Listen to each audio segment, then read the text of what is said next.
Shalom keluarga kerajaan yang berbahagia. Pagi hari ini Tuhan rindu berbicara kepada kita lewat firman Tuhan. Tema hari ini, bukalah tanah baru.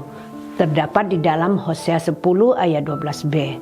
Bukalah bagimu tanah baru, sebab sudah waktunya untuk mencari Tuhan, sampai Ia datang dan menghujani kamu dengan keadilan. Revival tidak pernah dimulai dari luar diri manusia, melainkan dari hati manusia yang dipersiapkan.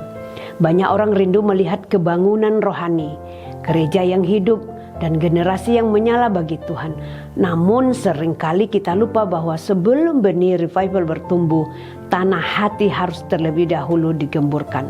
Hati yang keras, dingin, dan penuh kompromi dengan dosa tidak akan mampu menerima pekerjaan Roh Kudus secara utuh.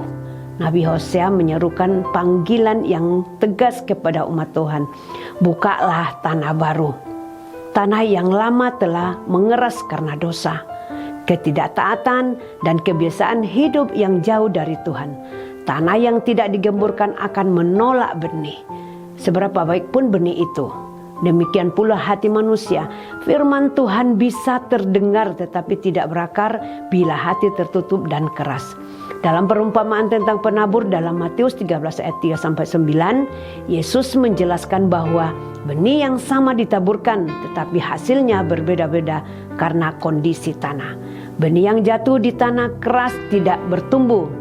Yang jatuh di tanah berbatu hanya bertahan sementara. Dan yang jatuh di tanah yang baik menghasilkan buah yang berlimpah. Ini menegaskan bahwa keberhasilan revival bukan pada kualitas benih firman, melainkan pada kesiapan hati yang menerimanya.